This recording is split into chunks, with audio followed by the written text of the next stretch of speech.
pun. Hari ini, menurut Ketua Pengarah Perkhidmatan Awam, Datuk Zulkifli Muhammad, melalui surat resminya bahawa kerajaan telah pun memutuskan untuk membayar bantuan khas kewangan Aidilfitri tahun 2023 kepada kaki tangan perkhidmatan awam dan pesara kerajaan diawalkan. Tidak lagi 17 tetapi 14. Bermula 14 hari bulan April 2023. Ini sejajar dengan tuntutan yang saya katakan semalam, QPAC pun minta diawalkan. Kerana beraya besar kemungkinan antara 21, 22. Jadi kalau dapat 17 dah sengkak sangat saya. Jadi pihak pimpinan kerajaan memutuskan untuk membayar bantuan khas kewangan Aidilfitri pada 14 April. Saudara, jangan marah kerajaan. Dia kata bahawa kerajaan perpaduan memang sentiasa berusaha untuk menyantuni dan menangani derita rakyat. Jadi bukan 17 April, saudara, 14 April kaki tangan kerajaan, begitu juga mereka yang berpencen, yang pesara, semua akan mendapat bayaran tersebut pada 14 April. Terima kasih pimpinan kerajaan. Cuma hari ini, saudara, sebagaimana yang kita ketahui, mantan Menteri Besar Perlis, Datuk Azlan telah pun dihadapkan ke mahkamah apabila ada tuduhan mengatakan berlakunya pemalsuan dokumen-dokumen sepanjang beliau mentadbir negeri Perlis. Dan banyak orang mengatakan bahawa ini adalah atas kehendak ataupun arahan Perdana Menteri. Jadi sebenarnya menurut Datuk Anwar Ibrahim petang tadi, dia kata dia tidak campur tangan dalam pendakwaan ke atas bekas Menteri Besar Perlis, iaitu Datuk Seri Azlan Man. Jadi bukan beliau yang membuat laporan kepada polis ataupun SPRM. Malahan beliau tidak pun menyuruh siasatan dilakukan. Jadi yang paling akhir, katanya macam mantan Menteri Besar Perlis ini, beliau tidak menyiasatnya, siasatan itu dilakukan oleh Suruhanjaya Pencegah Rasuah. Jadi dalam keadaan begini banyaklah orang marah. Katanya bahawa melomparkan macam-macam tuduhan kepada Datuk Seri Anwar Ibrahim. Sebab itu beliau mengatakan bahawa susah senang saya akan hadapilah. Jadi kalau orang nak menjatuhkan beliau sebagai Perdana Menteri kerana ketegasannya untuk melawan atau menentang korupsi dalam jabatan-jabatan kerajaan, pimpinan-pimpinan negara, dia kata dia redha. Tak ada masalah pada dia. Kerana dia kata bukan sedikit, termasuklah pimpinan-pimpinan yang ada dalam kerajaan, sama ada menteri dan ahli-ahli skop kerajaan, wakil-wakil rakyat. Saudara Muklilis, peniaga di Sabah juga huyuk akibat ramai tak mampu berbelanja seperti kerajaan sebelumnya. Saudara Muklilis, saya dah bagi tahu, tak boleh nak katakan kerajaan teruk kerana beliau mewarisi hutang yang begitu banyak. Itu pun mulai 14 bulan nanti dapatlah sedikit bantuan raya, saudara. Itu pun tinggi. Tahun lepas dah cuma 500, tahun ni dapat 700. Puan Nuzul Saad. Dan kata Datuk Seri Anwar Ibrahim, beliau memberi contoh. Dia kata macam lembaga hasil dalam negeri, dia tidak akan bertolak ansur. Selaku Menteri Kewangan, dia telah pun meminta pegawainya untuk menyiasatlah. Dia tak adalah spesifik orang itu orang ini, tidak. Semua file-file mereka yang melarikan wang negara perlulah diburu dan negara tidak boleh berdiam diri. Itu kenyataan Datuk Seri Anwar Ibrahim. Beliau mengatakan bahawa pihaknya tidaklah mahu mengenakan sesiapa. Yang paling penting, tadbir urus, tata kelola negara mesti ditadbir sepenuhnya. Beliau mengingatkan jangan ada lagi elemen-elemen rasuah. Jangan lagi elemen-elemen mereka saya Amiruddin Amir B40 dapat RM200 nak beli baju anak raya apa tak lepas. Untuk kita itu keadaannya negara tak ada duit Salamuddin, sebab tu sekarang ni nak kejar ni. Ini puncanya kenapa? Kerana negara berhutang. Kalau negara kita makmur, kita macam dululah, hutang pun tak banyak mana, okeylah. Saudara Abdul Fattah dia kata orang makan rasuah ni perlu dikejar lah. Itu mereka yang mengakibatkan kita dalam keadaan sukar sekarang. Jadi Datuk Seri Anwar Ibrahim dia kata dia tidak akan bertolak ansur walaupun sehingga tahap beliau dijatuhkan pun dia kata dia reda terpulanglah, dia kata sebab dia mahu melaksanakan reformasi ataupun islah dalam kepimpinan. Terima kasih Saudara Zari dari Pasir Mas Kelantan. Begitu juga saya Datuk Seri Anwar dia tegas apabila beliau menjawab dan menjelaskan berhubung dengan pelantikan Datuk Aziz Rahim sebagai pengurusi Kedah. Jadi menurut Datuk Anwar Ibrahim, dia kata pelantikan itu masih belum lagi dikeluarkan surat. Jadi pihaknya sedang berunding dengan Datuk Sri Zahid Hamidi selaku Presiden UMNO untuk meneliti semula pelantikan tersebut. Kerana surat pun belum keluar lagi. Perkara itu sudah dibincangkan antaranya bersama dengan Presiden UMNO Datuk Sri Zahid Hamidi selaku Timbalan Perdana Menteri. Penelitian semula dilakukan berikutan. Surat pelantikan juga belum dihantar kepada Abdul Aziz. Jadi dia kata beliau berbincang dengan Presiden UMNO dan mereka akan meneliti semula, memandangkan kerana belum ada lagi surat pelantikan dan banyak orang memtikaikan. Jadi harus diteliti. Kerana sebelum ini memanglah Datuk Zahid berhasrat untuk melantik Saudara Aziz Rahim sebagai pengurusi Kedah di Kedah, saudara. Tetapi pelantikan sebut belum lagi. Saudara Mat Kelana dia kata berjimatlah, ukur baju sendiri, betul. Saudara Diri Duri dia kata semua nak harapkan bantuan, dapat sedikit syukurlah. Takkan segala-galanya ditanggung oleh kerajaan. Ini yang saya katakan. Apakah pimpinan negara ini akan dilihat baik apabila dapat memberi semua, memenuhi kehendak rakyat? Saya cakap terus terang, saudara, saya langsung tak dapat 10 sen pun. Tapi bagi mereka yang dapat, bersyukurlah. Jangan nak marah sebab jumlahnya banyak, saudara. Kalaupun RM2 seorang, tapi kalau yang melibatkan sampai 3-4 juta orang, jumlahnya bilion di saat negara masih berhutang. So Adam Rose dia kata macam mana dengan Zeti, Taufik Aiman, Muhammad Noor Yaakob, Rohana, Jolo dan isu Forex. Saya yakin bahawa semua ini akan sampai waktunya. Akan terdedah satu persatu, saudara Adam Rose. Jangan risau, saudara. Dan begitu juga bila menjawab, hari ini beliau buka puasa dengan warga di Meru, di Ipoh. Datuk Seri Anwar Ibrahim mengatakan bahawa walaupun ada pelantikan dalam GLC, tetapi beliau mengingatkan mereka, zaman sekarang bukan zaman waktu UMNO dulu, semua orang boleh berbelanja sesuka hati. Tak boleh dah. Segala-galanya mesti diteliti secara telus dan matlamat adalah untuk mentadbir dan memberi perkhidmatan tata kelola yang terbaik. Itu katanya tadi. Dan kita berharapkanlah saudara, kaki tangan kerajaan harus memberi kerjasama demi lestari kepentingan negara kita, saudara. Ya? Terima kasih saudara Osman Ahmad Husin. Cuma saya agak terkesanlah saudara bila hari ini tiba-tiba keluar berita dari Australia mengatakan terdapat sejumlah 336 kilogram heroin yang dibawa masuk ke negara Australia, datangnya daripada Malaysia. Ini yang membuatkan saya terfikir, apakah negara kita sudah pun menjadi tempat kartel-kartel pedagang dadah. Ini masalah sebenarnya, dan saya yakinlah dengan pelantikan Datuk Ayub sebagai pengarah Jabatan Siasatan Jenayah di Bukit Aman, saya yakin benda ini akan ditangani secara tuntas. Jangan risau, polis Malaysia ni mereka cekap bekerja. Cuma bila mereka menggunakan negara Malaysia ini sebagai base untuk dieksport. Semasa penghantaran itu diisiarkan sebagai aksesori katanya, atas alasan kononnya panel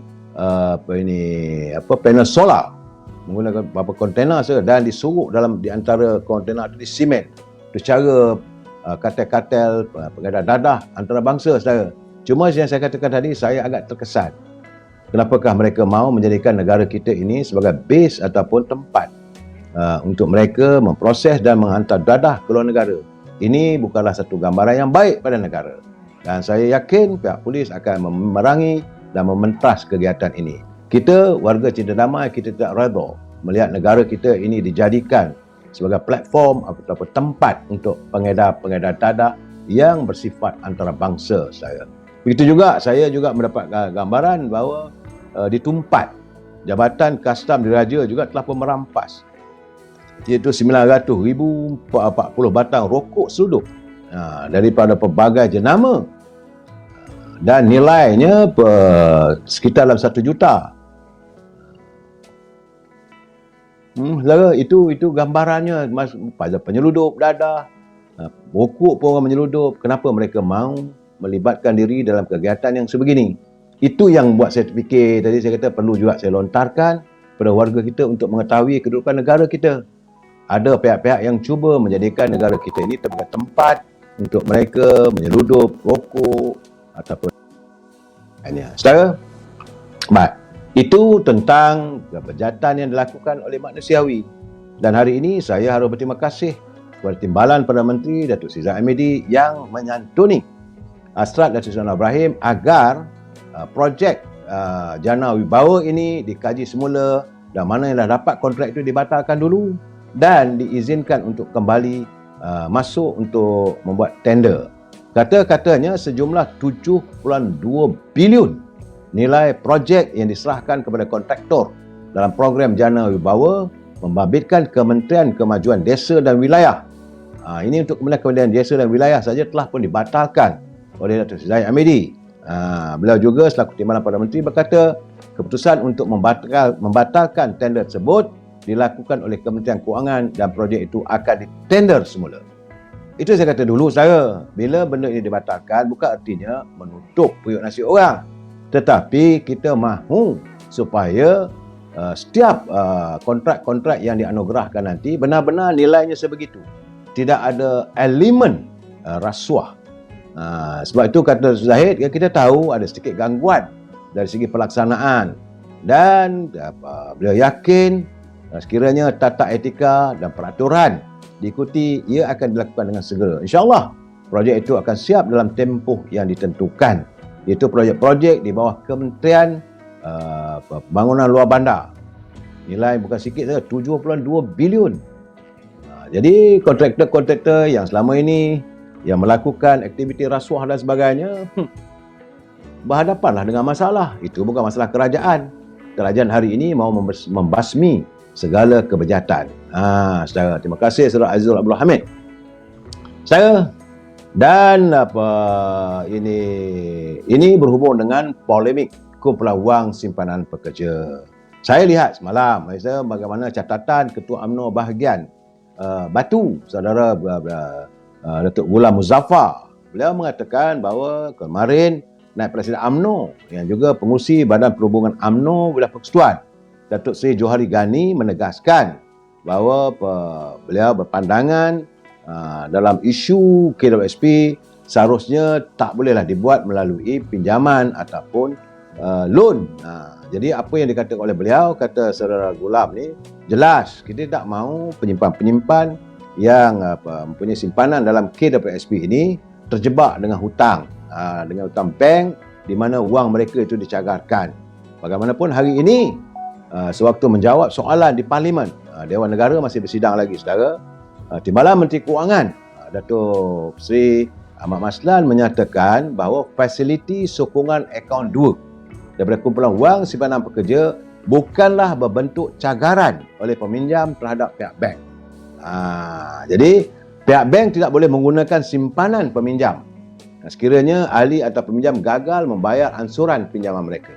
Jadi dalam keadaan begini, sebab saya katakan KWSP hanya sekadar sebagai penjamin, tapi bukan cagaran wang mereka dicagarkan. Dan hutang itu boleh dikira semula selepas usia mereka melangkaui 55 tahun. Apabila dia kira balik dia punya dividen dan sebagainya, berapa pula yang perlu bayar pada bank, ditolaklah. Jadi artinya melalui dividen, bukannya wang itu tetap ada sebanyak kalau ada 200,000 lah kekal. Ditambah lagi dengan dividen, itu antaranya. Dan sebab itu saya katakan sekali lagi, agar kaki tangan di jabatan khususnya di kumpulan wang simpanan pekerja perlu menjelaskan sejelasnya pada penyimpan agar mereka tidak berharap dan mereka tidak salah anggap. Saudara. Ya, Saudara Fuaizah, apa khabar saudara? Saya harap itulah. Cuma ini kita menyantuni tentang kedudukan Datuk Seri Najib. Hari ini tiba pula. Saya sebenarnya malas nak mengulas, tapi bila dah dituduh macam-macam, saya perlu menjelaskan, saudara. Tak benar. Kerana Tan Sri Muhyiddin dia kata bahawa desakan supaya diberi pengampunan terhadap Yang Pertuan Agong itu dilakukan oleh UMNO adalah desakan. Sedangkan dia lupa sebenarnya, saudara, dia pernah bersekongkol dengan Tuan Mahathir dalam melakukan pendakwan politik. Jadi mereka yang melakukan pendakwan politik itulah yang melakukan tekanan politik. UMNO tidak. Kita hanya meminta tanda tangan ahli-ahli UMNO dan dihantar pada tuanku. Terpulanglah tuanku untuk menimbangkan. Bukan tekanan, saudara. Ini perlu dijelaskan. Tapi bila Tan Sri Muhyiddin mengatakan UMNO menggunakan tekanan, pressure agung, tak betul. Janganlah dijadikan isu ini sebagai isu politik. Kerana Tan Sri Najib juga dihadapkan ke mahkamah kerana ini tindakan politik. Ini keadaannya saja. Jadi saya melihat bahawa isu Datuk Seri Najib ni sudah jadi polemik politik yang bukan-bukan. Cuma yang saya nak bagi tahu terus terang, saya juga kecewa dengan warga UMNO.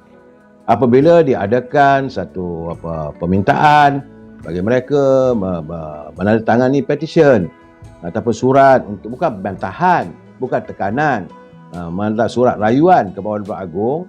Jadi mereka yang menandatangani itu, jumlah ahli UMNO sejumlah 3.7 juta. Tapi yang menandatangani berapa ribu? Saya berbeza dengan apa yang dilakukan oleh Gabungan Pilihan Raya Bersih. Mereka mendapat sejumlah 146,680. Tak setuju. Dan kita cuma ada berapa? 13,936. Leceh lah. Kalau itu keadaan tak payah buat. Biarlah ahli majlis tinggi dengan ketua bahagian yang hantar. Tak payah kita nak ambil kutip tanda tangan ahli-ahli UMNO. Memalukan. Jadi kadang-kadang ini yang saya katakan, kadang-kadang saya terfikir, warga UMNO ni perjuangan mereka setakat mana? Hanya heboh bercakap saja. Bila dia minta komitmen, tak berlaku, saudara. Berbeza dengan puak-puak yang dalam Bersih tu, mereka bila kata buat penghutang suara 150,000. Warga UMNO, aduhai, memalukan, saudara. Sebab tu saya kata kadang-kadang memanglah usaha yang dilakukan oleh pihak yang cuba membuat untuk mendapatkan dapatan tanda tangan ahli-ahli UMNO merayu ke bawah Lui Tuanku untuk memberi kebebasan Najib. Buatlah tanda tangan ramai-ramai. Tapi akhirnya yang minta cuma lebih kurang 13,000. 13,936 setakat ini.